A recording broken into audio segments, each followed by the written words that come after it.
Moving on to our next session, which is focused on RPA plus AI automation powering the digital enterprise.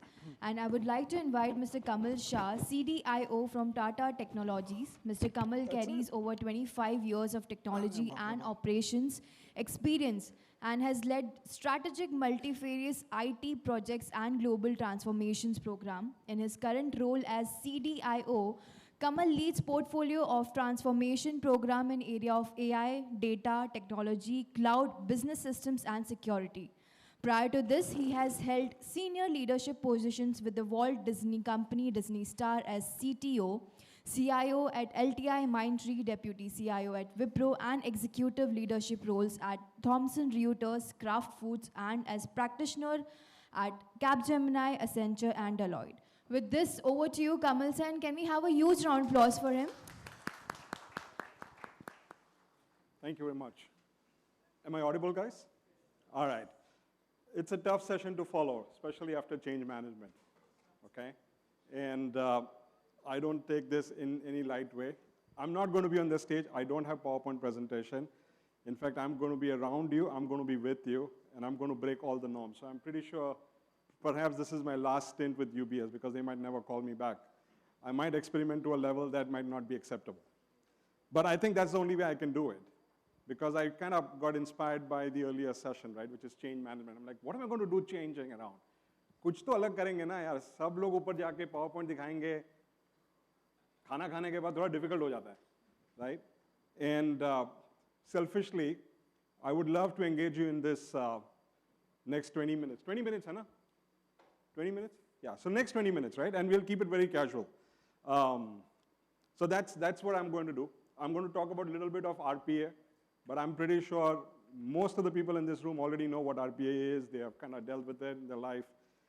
I will focus a little bit about my journey on Gen AI as to what I have experienced, what I've observed, some of the trials and tribulations, some of the successes as well as downfalls that I have been party to.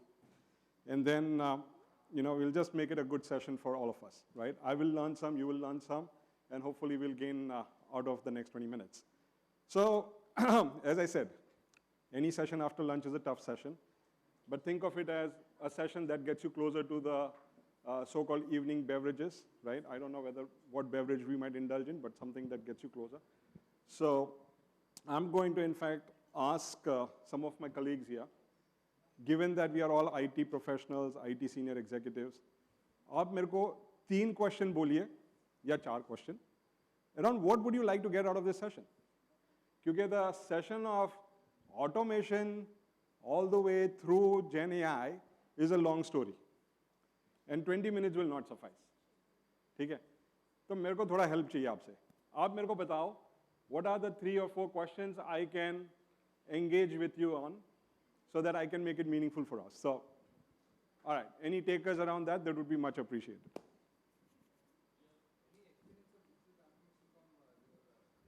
My experience from digital transformation from Disney. Question 1. Love to answer that one. और बताइए. RPA process on investment management. मैं RPA process पे बात करूँगा, investment आप मेरे में कर देना.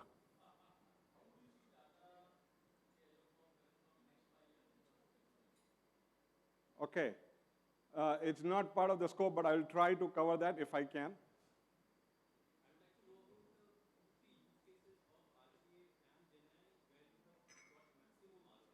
Ting, ting, ting, ting, ting, ting, ting, ting. Perfect question है मेरे लिए. Thank you very much. I will do justice to all the 4 or 5 questions that came along.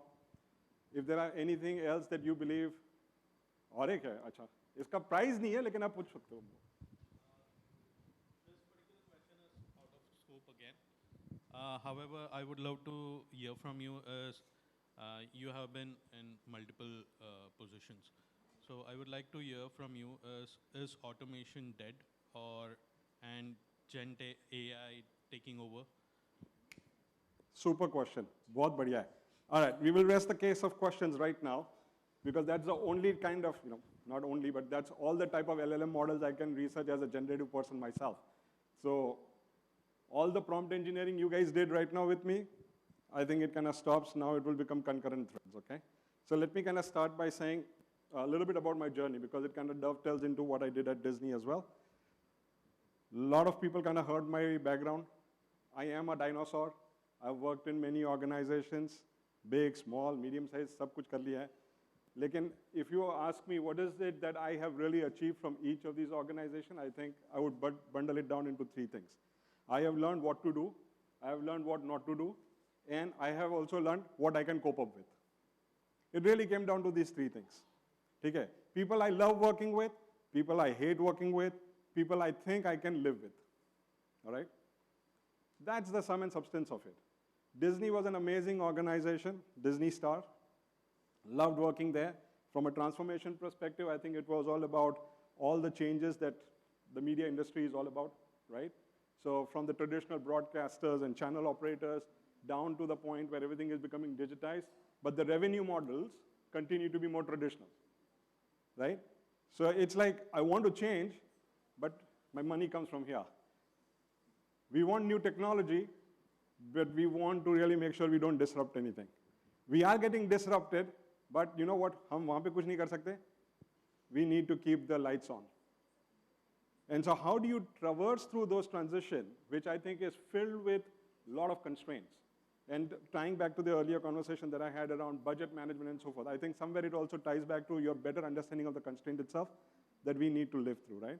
And I think Disney was an example around that. The transformation part was incremental, if you may. It was incremental for the very simple reason that an organization of that scale, you know, which crossed 100 years, by the way, last year, it's really hard to change. And so any kind of change which is to be pervasive worldwide requires a lot more effort. And so, you know, while what you just mentioned in your earlier topic of change management was right on the money, I think digital transformation was something which was kind of slowed down in some regards because of that as well. But we did some good work, and we did a lot of incremental stuff around social listening and so forth. I'll move to the next question there, which is around, you know, RPA versus AI versus Gen AI. You know, what are some of the best use cases and so forth? Let me answer by saying that, you know, in today's day and age, my take is that most of the people don't understand what Gen AI is. Most of us. And for those who understand what Gen AI is, I think it means different things to different people. My definition of Gen AI is going to be completely different from yours.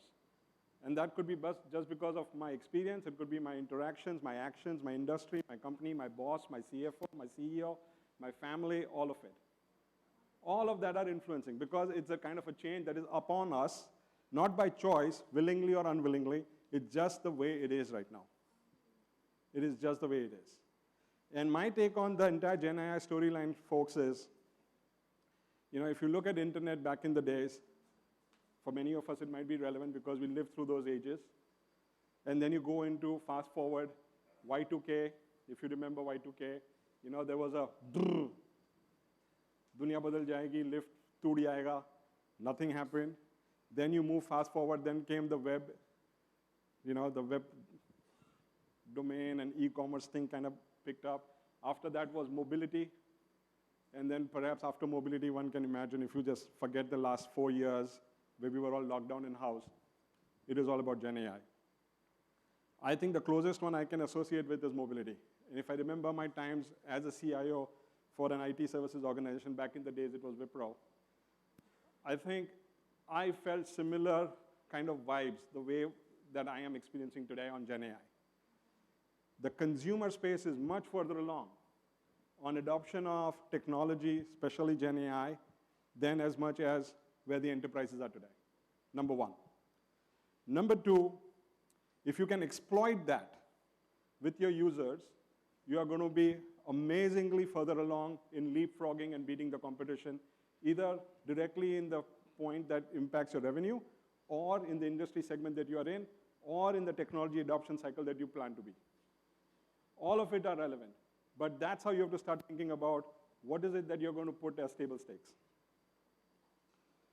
The third thing that I've experienced with Gen AI, guys, and I will try to answer the question on use case which my friend had asked. I think the day I kind of opened up the website and I said, okay, what is Gen AI? मेरे को सीखना है इसको.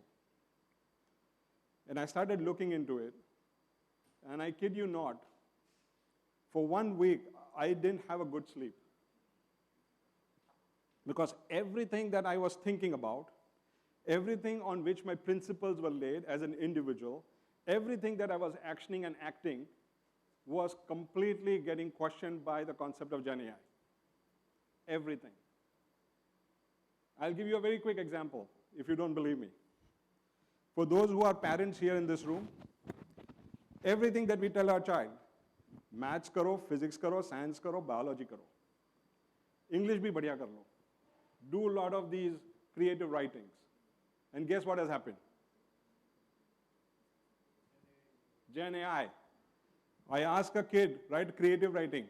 वो बोलता है नहीं. No, I just need critical reasoning. I don't need creative writing, because creative writing can be done by someone else. A program can be doing that. Mathematics, I don't need to solve any of these complex formula. I just need to know what models to apply to solve your problem. Alexa, thank you. Even they can solve the problem sometimes, but only if they listen to us. And then you talk about any other subjects, right? The amount of learning that they have had is amazing. And so I really wondered as a parent, am I the right person to even coach them? Am I the right person to even tell them what to do next? You look around, the way you are acting and reacting, you know, if you move away into your professional world, and if someone comes and says, okay, we need to put an RPA in place, and you say, yeah, let's put RPA, let's get some efficiency and productivity out of it. The next thing you know is that model that you have adopted of just putting an RPA essentially is a method through which you are truly becoming progressive only incrementally. Believe me, when I say it is incremental, it is incremental. Because what you have done is you have taken a repetitive task, which is essentially the way a person or a set of people or systems are working, and you have tried to automate that. But if you haven't really put in the set of lens to question why it is being done, I think you have missed the boat. So the first question is not how I automate it. The first question is, why am I doing what I'm doing? And that's my big learning curve out of it. Okay? On the point of use case, so after having these 1 week of sleepless nights and then kind of coming to an acceptance around what my life would be like, I soon realized that I need to meet up with a lot of vendors. So I called up the AWS of the world, the Microsofts of the world, the McKinseys of the world, right? The OpenAIs of the world, if you will. Sabko phone kiya, sabse baat kiya. And you know what? I still see this today in my fraternity, where you engage with the vendor and you ask them what? How does your technology work? A little bit. Lekin, tell me use cases. Where do I put this to use? How do I put it to use? Kya benefit milega? And then the vendor comes back and says, sir, आप अपना use case बताइए, हमारा technology सब कुछ करेगा. It's like chasing your own tail. यार मेरे को पता होता तो मैं आपको नहीं फोन करता. I am a technologist. I would have gone and solved the problem, ना? नहीं, sir, आप अपना use case बताइए. And then they will cite some use cases that they have had good success with, but then are irrelevant to yours. And now you wonder, ये technology का क्या करूँ? And then you also start questioning whether those sleepless nights were because of the hard drinks you took, or is it because you understood things differently? That is the first state in which you will move when it is time for you to define what use cases are. And then very soon, there will be enlightenment. It will come to all of us. Sooner or later, it will come. And that enlightenment will be, we will ask a community of people, just like what we do, through hackathons, through surveys, asking the wider organization and internet, tell me what are the big business problems you believe we can consider for Gen AI. And the pendulum will swing from 0 use cases to thousands of use cases.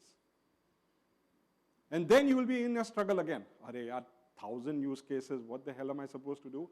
कैसे इसको solve करेंगे? क्या करेंगे इसका? कौन सा partner इसको solve करेगा? How do I prioritize? How do I deprioritize? And middle of that, someone is smart enough to say, इसका ROI क्या है भाई? इतना पैसा क्यों चाहिए तुमको? and the questions are endless. मेरे साथ भी कुछ ऐसा ही हुआ. That's what happened to me as well. So when I started with 0 use cases. Eventually, I went to 300, which essentially bundled up to 3,000.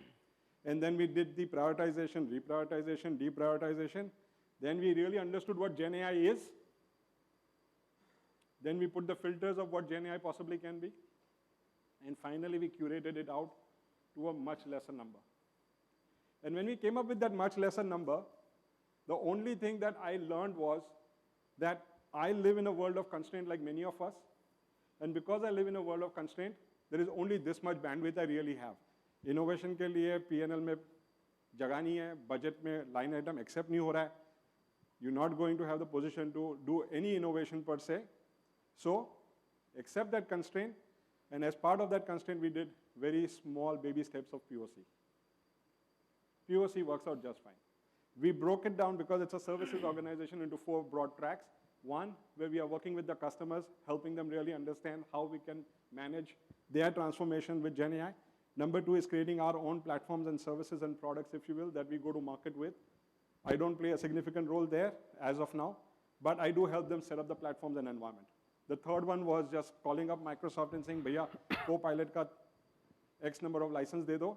We will try to make some good sense and get some efficiency out, but primarily identify who the power users are who are going to break the model. The fourth thing, which came really near to my heart, was actually taking the time out and identifying use cases. And I just picked up one use case.